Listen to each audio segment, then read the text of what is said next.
Hey guys, today we're looking at number 72 in the Leonard book, The Star-Spangled Banner. There's no new notes or chords in this one. It's everything that we've learned previously. No new rhythms or anything like that. It's just a little bit longer than other ones that we've played, and so there's a little bit of a challenge that it takes up a whole page. So I'm going to play it through for you once, and something to think about is this one is typed with really straight rhythms. Bum bum bum bum bum bum bum bum bum bum bum bum bum bum bum bum bum bum. But it's not really the way we sing it. We sing it with a swing, with a dotted rhythm. Bum ba dum bum bum bum bum ba dum bum bum bum bum ba dum ba dum bum. Okay, so I'm going to play it that way, just the way that it's more sung. It's just in our book, they haven't really taught us those sort of rhythms yet, so they've written it out in kind of a straight way. So you can play it with straight notes, it's totally fine. That's completely acceptable. But I'm going to choose to play it a little bit more the way you sing it. The notes are all the same, and the rhythms are very close to the same, but it's just using your ear a little bit to say, like, how would somebody sing this? And if you were watching a football game or something. So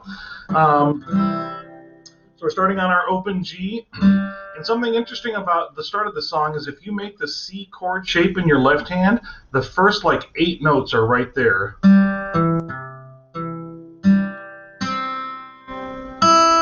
Up to that point, you don't actually have to move the C at all. You can hold that down, and you actually have the right fingers in the right fret boxes ready to go. So, all right, here we go. 1, 2.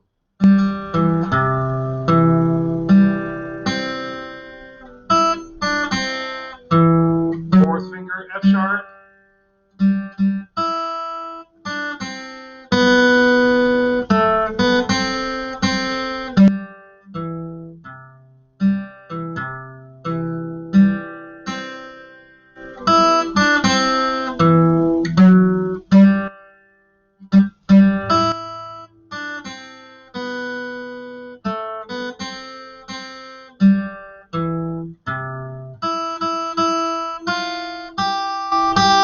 No F sharp on those notes, just first finger.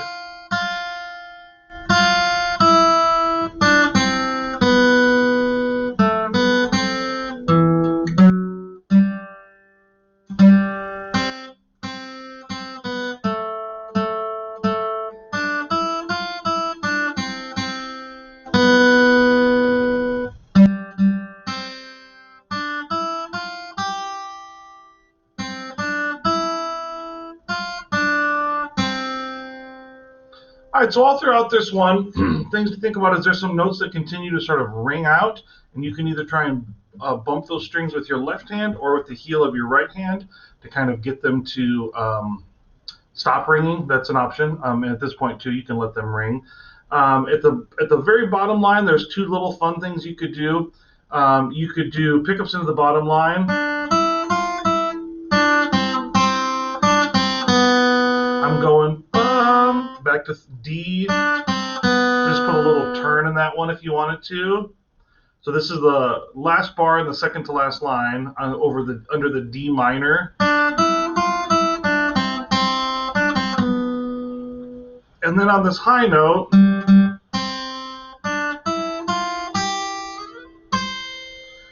that is sliding up to the 5th, 7th, 8th fret. So it's between a couple dots on your fretboard. If you wanted to put that little high note that sopranos like to go for.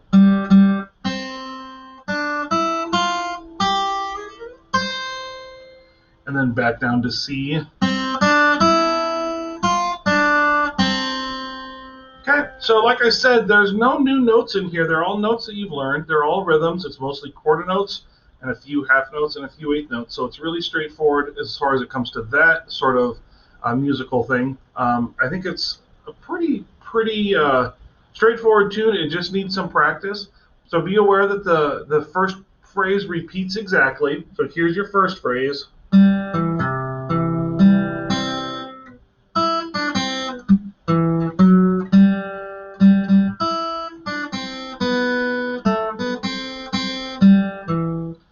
Here's the second phrase. It starts in the 1, 2, 3, 4th bar of the second line.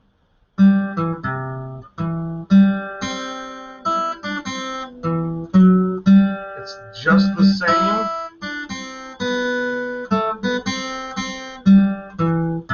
So really, once you learn like the first 8 bars, you've really learned the first 16 bars because they just repeat, and that's important to know. And then your third phrase starts on these E's in the 4th line down, 2nd bar.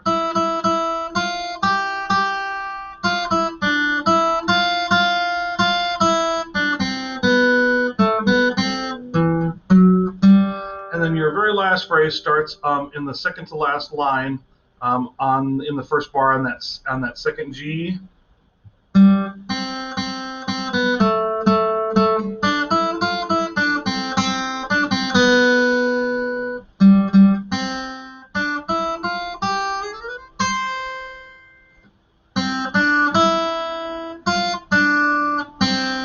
And typically the last 3 or 4 bars are played a little bit slower as well, a little bit with a retard in there, slowing down.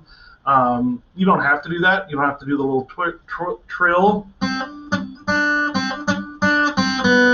don't have to do the high note. You can just play it straight through if you want. That's fine too. But there's some options to do a little bit on that last little bit of kind of slowing down and showing off a little bit. That's fun. So remember, it's in 3/4 time. 1, 2, 3. 1, 2, 3. Okay. And just read your rhythms carefully, and I think you'll have a good go at it. So don't under practice this one because it's so lengthy. There's going to be some places that surprise you if you don't put the practice time in. So it's a good challenging song, but I think one that's real doable. So there you go. Go Hounds.